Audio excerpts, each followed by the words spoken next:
Welcome, everybody, to Spring Loaded Football Podcast, a podcast about spring league football. We cover USFL, XFL, X League, just any kind of spring league going on. On today's episode, it's going to be really exciting. We're going to be reviewing some players that was drafted in the draft. But I'm going to bring in my buddies, my two hosts, and we got Wayne and we got Jared. And before we start the show, me and Wayne's got a little special announcement we wanted to make. Coach Cooper, it's his birthday today, and we just wanted to tell him happy birthday. So happy birthday. Thank y'all. Appreciate that. We planned it all day. Especially since he's getting old. Yeah, he's now an old man. So. Still can't be put to He's closer to that. You're closer to the AARP card. Senior citizen discount, man. That's right. Get your coffee. You're going to save that 10%. Always. All right, guys. So this week he's going to be hitting up the Cracker Barrel now. This week we're going to be discussing some of the players and stuff that we didn't discuss last week. Last week we just hit the quarterbacks in the first round. So I know Wayne or Jared, you're going to be doing all the defensive positions. Wayne's going to be doing the offensive positions and the second round of quarterbacks taken. I'm going to be handling special teams and tight ends. So we'll start with Coach. Coach, what's some players you are looking forward to seeing play this year? I'm going to go with defensive end Bryson Young. He was drafted by the Generals. He went to college at Oregon. In college, he played 49 games, had 73 tackles, 6 of them for a loss, 2 sacks, 1 interception, and 3 blocked passes and 1 fumble recovery. He is going to be one I'm going to like to see play. Going on to the cornerbacks, William Likely. He got drafted by the Gamblers. He went to college in Maryland. He broke a 76-year-old Big Ten Conference single game record return punts, 233 yards. Interception return yards, 170, 2 of them for a touchdown. Going on to defensive tackle. It was hard. I looked at a few of them. I'm going to go with Corey Thomas. He was drafted by the Gamblers. He played at Mississippi State. He is from Alabama, Bessemer, Alabama. From what I read on him, he is a physical defensive tackle. 51 tackles and 1 interception. For a defensive tackle, an interception, hey, that's good in my book. Going on, linebackers, Scooby Wright. He got drafted by the Stallions. Hey, go Birmingham. He played at Arizona. He had 7 sacks in the NFL. He's got an NFL career. His college career, he got 83 tackles and 1 interception. And then going on to the safety position, I would probably have to go with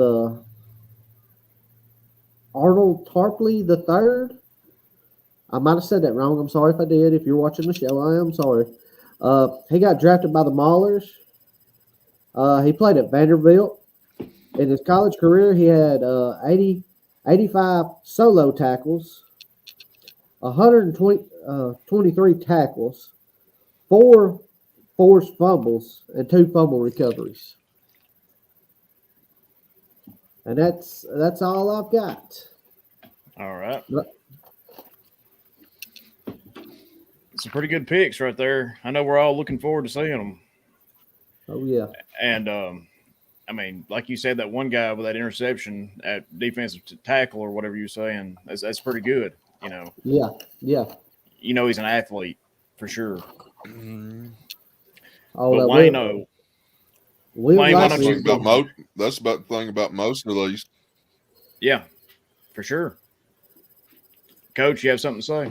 I didn't mean to cut you off. No. That William Likely, he broke a 76-year-old Big Ten Conference record with 2 return punts. 233 yards. That kid's fast. Oh, yeah, for sure. For sure. And where was All right, he from? Wayne. Maryland? Yeah, he played. Well, yeah, he went to college in Maryland. So Wayne, you was talking about the second round of quarterbacks taken and other offensive players. Who do we got to look forward to this year?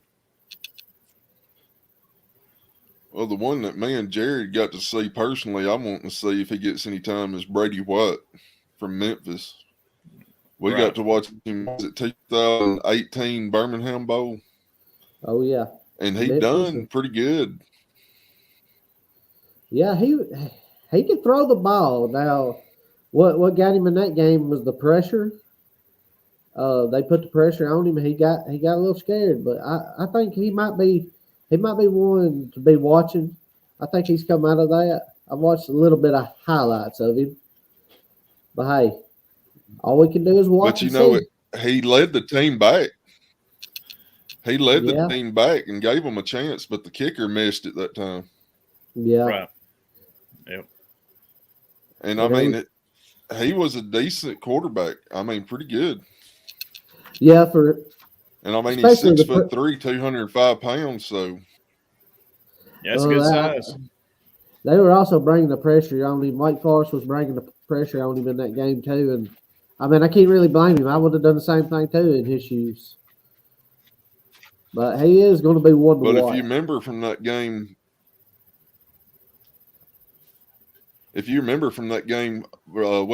Wake Forest had Jamie Newman that went to Georgia that time. He didn't play at Georgia, but he transferred there, and he was a pretty good quarterback. So, I mean, they had some tough competition that day. Yeah, for sure. And then you got Paxton Lynch. Another Memphis kid who was a former first-round pick in the NFL draft. Yeah. Right. So, I mean he was taken 26. Yeah. I mean, I didn't see his name listed anywhere. No. So, and I mean, you look at who he was taken behind. He was taken behind, who was it? Jared Goff and Carson Wentz. Yeah. Mm-hmm. Yeah. So, he was a he surprise was right pick after in the them NFL draft. backs. Oh yeah. Mm-hmm. He never really done much in the NFL at all, but he's got that experience he can bring to the team now with the USFL. And he might not see playing time, but if he don't, he can actually lead the team, from the locker room. Would be my hope. Well, he had some injuries, so who knows what affected him that way. Right. In the NFL, there's so many people ready to step up and take a spot that an injury can knock you out and getting any more looks. Oh yeah, for sure. And then whenever you look at the offensive tackles, the one I'm wanting to see is the Corbin kid that was drafted by Tampa Bay Bandits. Yeah. He's 6'9", 325 pounds. Whew. That's a big old kid. Yeah. It's gonna be hard to get around him. So I loved it. I love to see these big kids out there playing linemen. Oh yeah. And he went to BYU, which is a pretty good school. I mean, yeah. Good names that come out of there. And then his father's the defensive line coach for BYU. And his brother played for the Green Bay Packers. So he's got some football lineage in him. Yeah. And at 6'9", 325, that's some. He's got that's size. a big old mountain. Yeah, he's got the size for sure. If anything, just stand there. You'll be all right. I don't know if he'll be on the pass block side, but he'll probably be on the running side of the ball. You can almost guarantee they're gonna run on that side. For sure. Yeah. Just look for the tallest guy on the team. The Bandits are going to have a good run on. Yeah, and but, I mean, you can't say you don't want to see somebody 6'9", 325 get a chance. That's true. But with him on that side, if you're running the ball, we could get 10 yards off that side. So so he should have some lanes to run for sure. Unless there's somebody on defense that's pretty good size, like a Warren 7'2". Sapp. Yeah.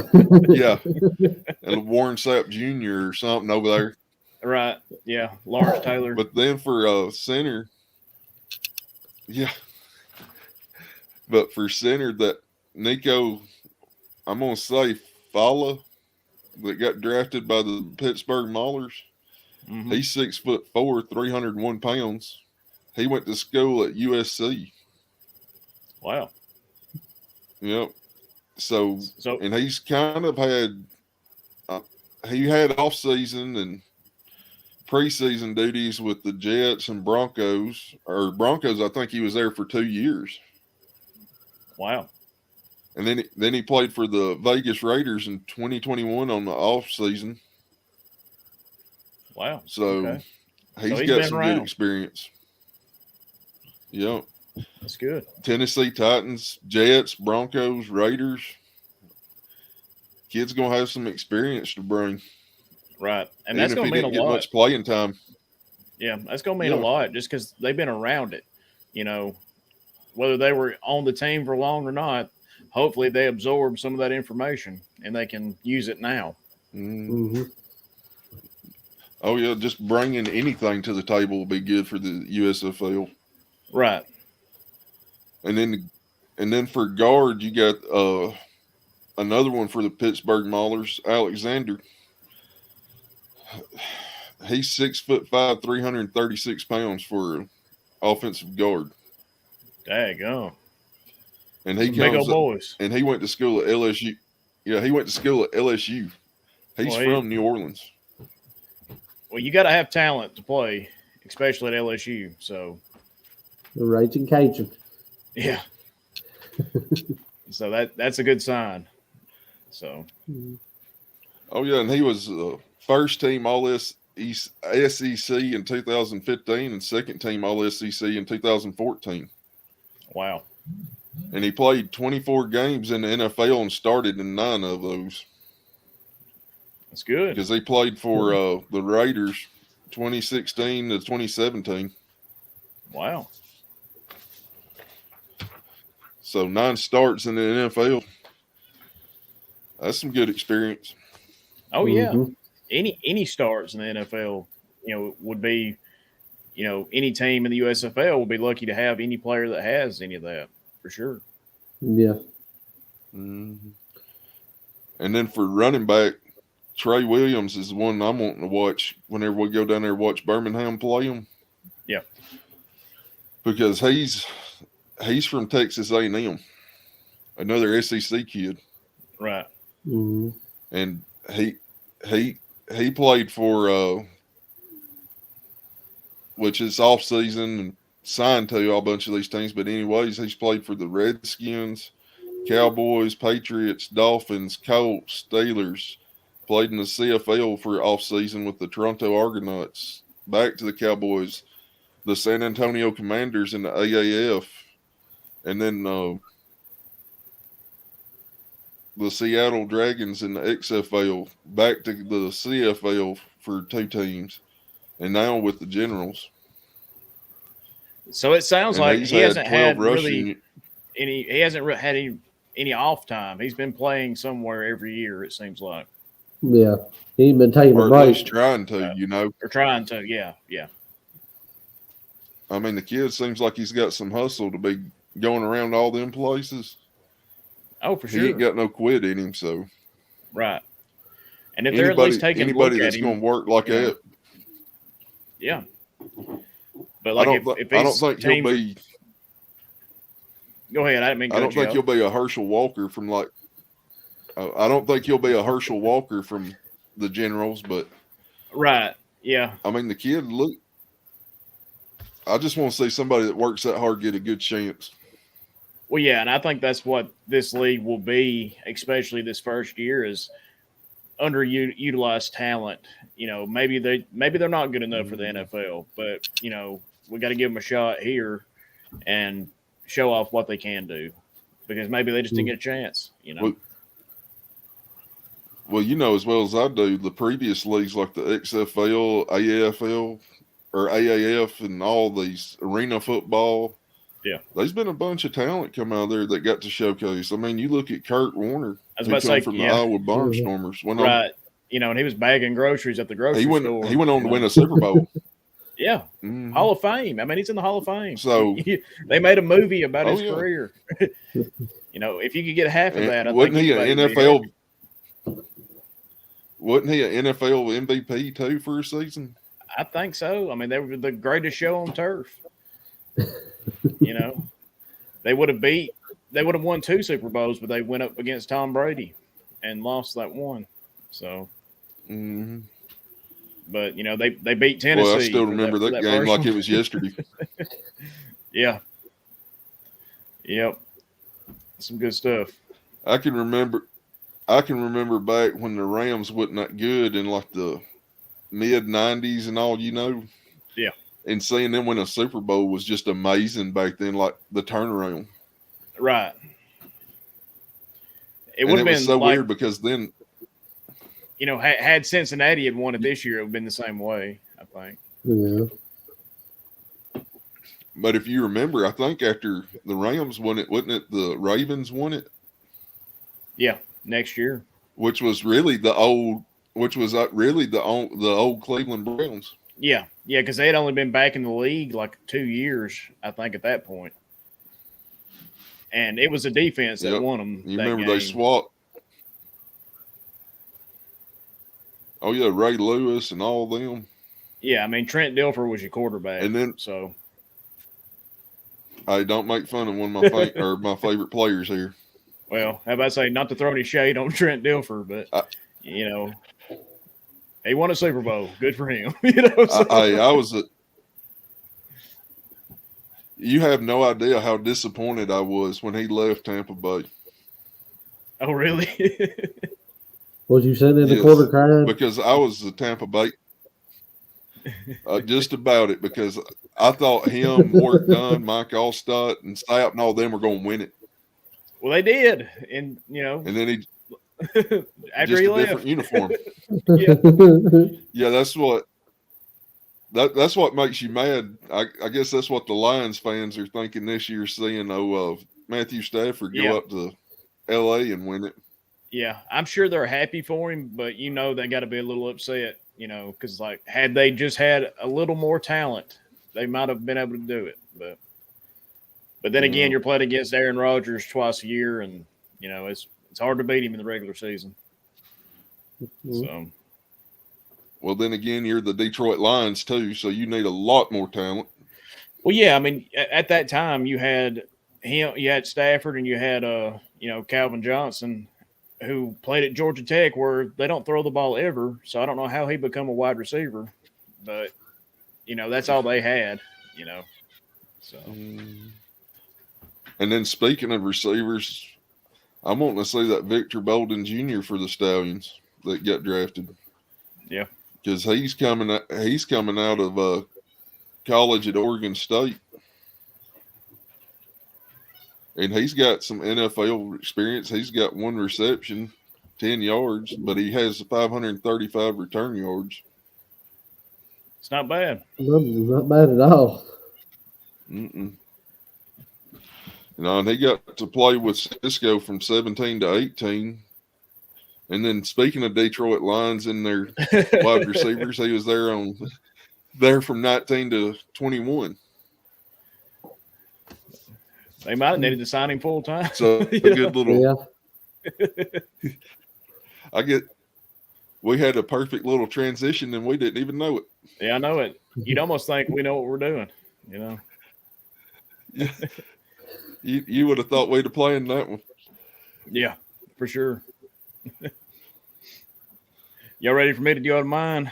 So do you have any luck finding anything on a long snapper? We'll get to that. If you're watching the video, you see me looking at my notes. Just again, we're not professional, so you have to get over it. But we're gonna start with tight ends. Whenever he goes back to the Pee-wees. Yeah. We're gonna start with tight ends. The one I'm interested to see is Bug Howard, 6 foot tall, 6 foot 5 inches tall, 228 pounds. Pretty good size for a tight end if you're going to be running and catching and stuff like that. He was given his nickname Bug by his grandmother when he was a baby. Just an interesting fact. I don't know what his real first name is, so I'm sure he's got one, and I'm sure he's very proud of it, him and his mother and his father, but we're not going to discuss it. But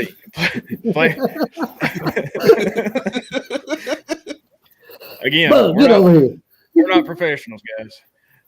His college career was played at North Carolina from 2013 to 2016. He played in 46 games with 146 receptions for a total of 2,048 yards, 18 touchdowns. So pretty good numbers. I mean, he played at North Carolina during years where they probably weren't their strongest. Probably the Larry Fedora years, I imagine. I'd have to go back and check. But, he went undrafted in the 2017 draft. He was signed by the Colts as a free agent. And he went on to play for the Browns, Panthers, Atlanta in the AAF. And, was eventually cut by the Bills this past year. And where later on he was drafted by the Philadelphia Stars in this USFL draft. So it's going to be interesting to see how, he's got experience. We just need to say how it, transitions into the spring league, and maybe he'll have a good season. I think he's the best tight end I've seen on there. So, and tight ends are going to be used probably pretty heavy to take pressure off quarterbacks in this league. Right. Oh, yeah. And he's got the size that he can definitely block somebody. I don't know if he's going to be in the run block game, but more than likely, since he's got the history of catching the ball, I bet you we'll see him, in the end zone a few times. So,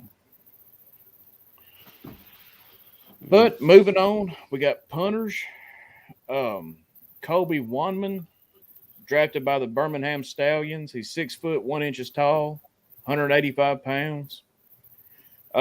His career NFL stats: 143 punts, totaling 6,369 yards, an average of 44.5 yards. 65 yards was his longest punt. And he's got 51 punts inside the 20, which is what you really want out of your punter, because that'll flip that field position and actually give you a better advantage. Yeah. He played college at UC Davis, not a big school, but, it was enough to get him noticed. And he played with the Raiders, Broncos, 49ers, where he was eventually cut. And again, he was drafted to this Birmingham Stallions team, the USFL. And he had great numbers in college, decent numbers in the NFL. And it's going to be really interesting to see how the punters are used, because a bunch of teams passed on them and just didn't draft a punter. Yeah, So this will be his first time to play down in this area. Oh, yeah, for sure. Because we got he's played mostly out west. Yeah, I mean, you got 5 teams that passed on punters, and I'm sure they're going to be looking at this combine that we'll talk about a little later that's coming up, and this supplemental draft they're going to have. I'm sure they're going to be looking for punters and stuff there, but it was just strange to me that it just doesn't seem like these teams valued a first-round pick, or I guess that would be close to the last round pick on a punter, because I think it's a very valuable position to play. Oh, yeah. Well, they may be trying to fill up all the other positions and then get a punter in the supplemental or run one as a free agent. That's true, because they are building a team from scratch. So I guess, punters, kickers, long snappers would be your bottom end, because you wouldn't take one over a quarterback or nothing like that. So, and then moving on to the kickers. last kicker I can remember getting drafted. What, Ray Guy? The last kicker I can remember getting drafted high was Sebastian Janikowski. Yeah. Again, Raiders. Yeah, for sure. Which he worked out. I mean, he didn't actually work out, but he worked out as far as being a kicker, because he was a very large man. But he looked like he could enjoy a cold brew. I think he had to. That's the only way he could kick. Sort of the Kenny Stabler rule. Read your playbook by the jukebox lot.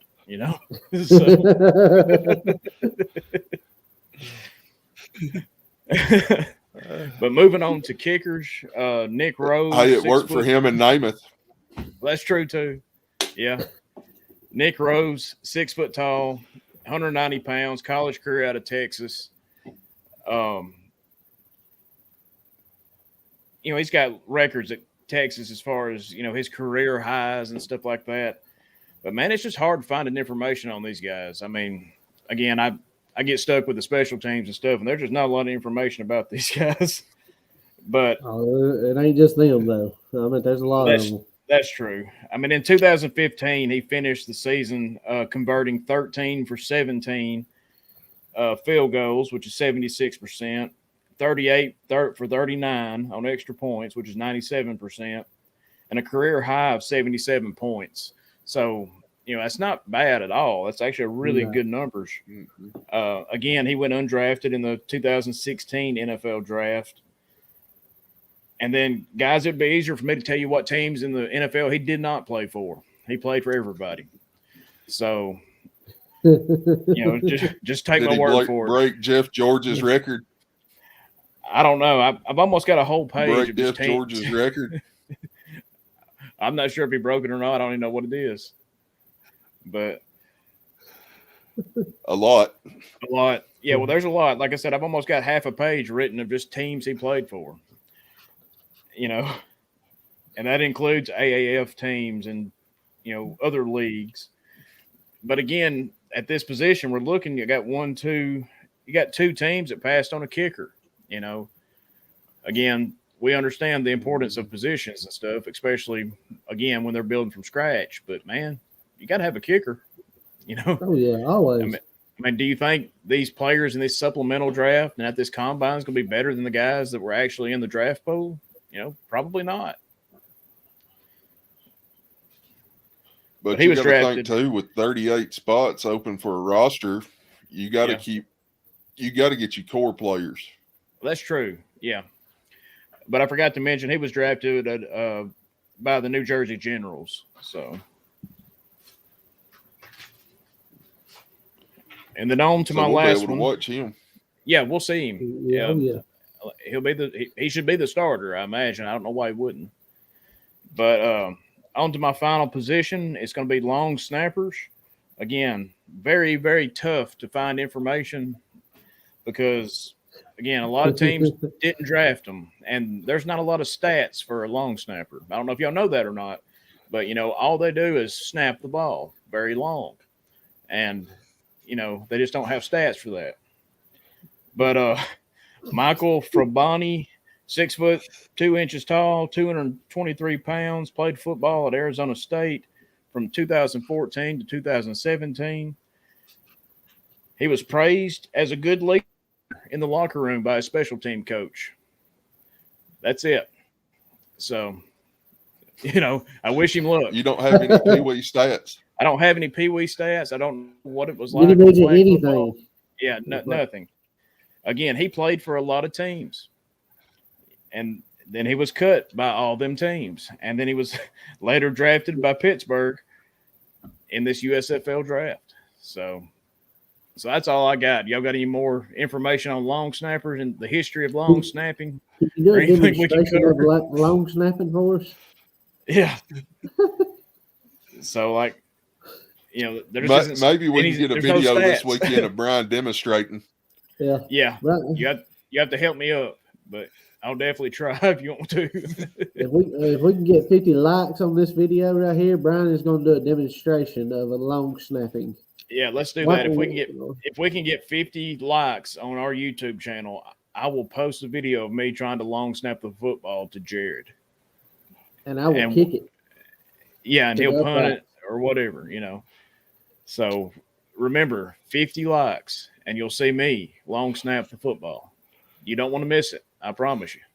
And then if we can hit 100, Wayne will catch the ball and run it back. Yeah. We're just sweetening the deal here. Come on, 50 to 100. No. Maybe we should talk about my running days went out when Clinton was president.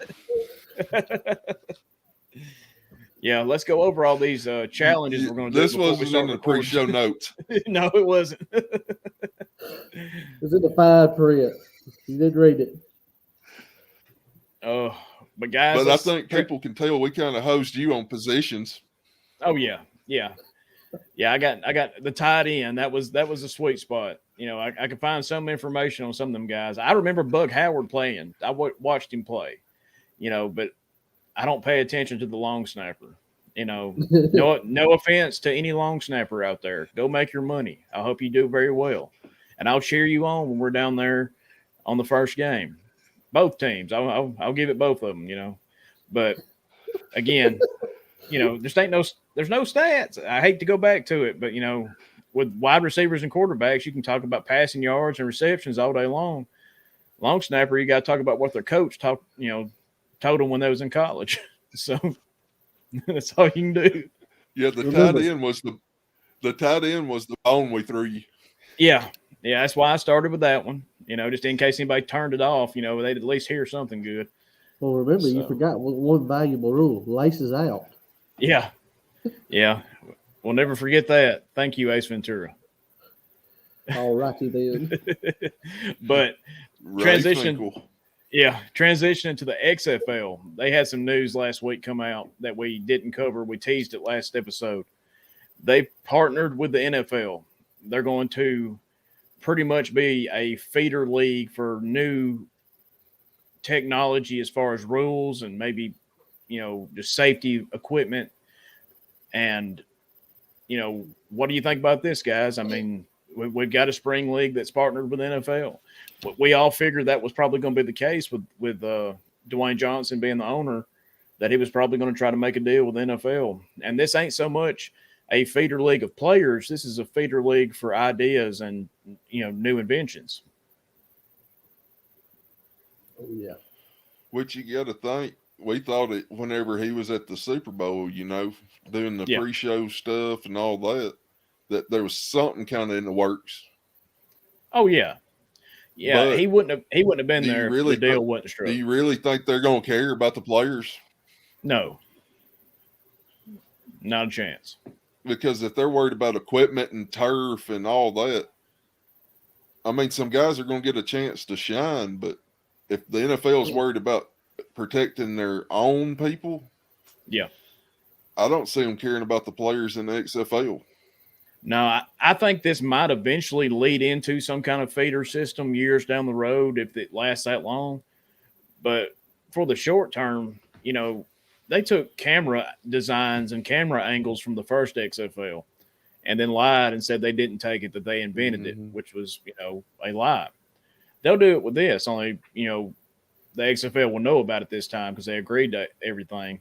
And, it's good for the XFL. It's going to, get their name out there, which is what they need. But, I mean, Lord have mercy, The Rock owns you. Your name's already out there. Oh, yeah. So, and how much do you think the NFL is going to be controlling it? Or the NFL will be controlling the XFL? You want to run that by me one more time?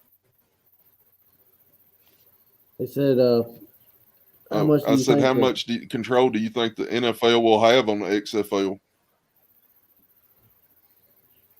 A lot. I really do. I mean, it's almost like they sold it to the NFL. That's what it feels like to me.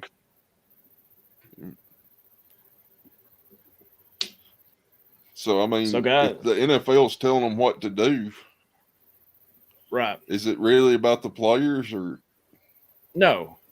But you got to think. Not. But you got to think too. It's another place for players to showcase their talent. Right. I mean, there will definitely be stars made from this XFL, and they might get a shot in the NFL.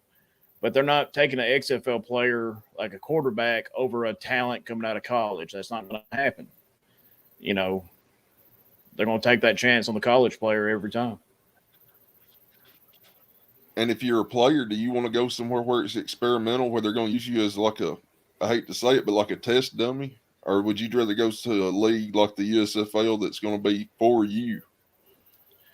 I can see it being tempting to go to the XFL just because it's got the association with the NFL.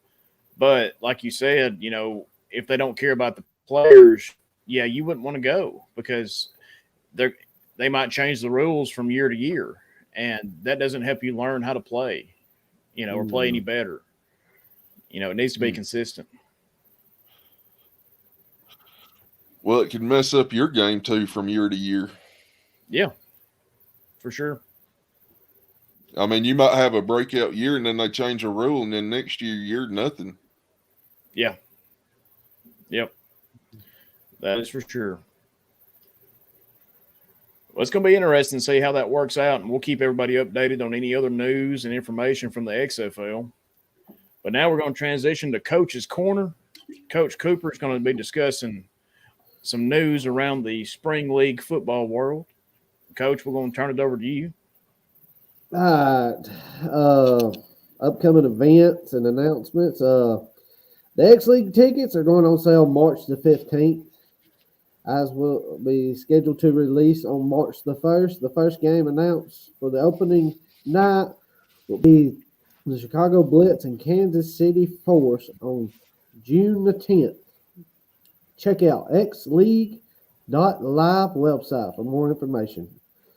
On other news, a supplemental draft for the USFL is scheduled for March the 10th, 2022, with an additional 80 players selected to fill up the 3 final roster spots for each team and 7 practice squad spots. USFL Combine is scheduled for March 19th and 20th in Birmingham. And that's the news. Stay classy.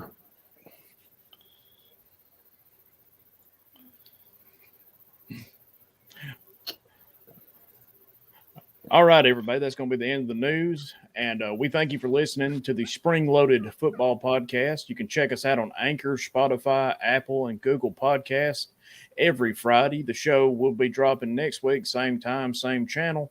It'll be 6 a.m. on Friday mornings. You can check our YouTube channel out, which it's exploded. We are floored by the amount of views we've had so far. And remember what Coach said, if we can get 50 views on this video, I'll long snap the football. If we can get 100, we'll have Coach and Wayne either punt and catch. It'll be one crazy video for sure. But check us out next week, and we appreciate everybody for listening and the continued support.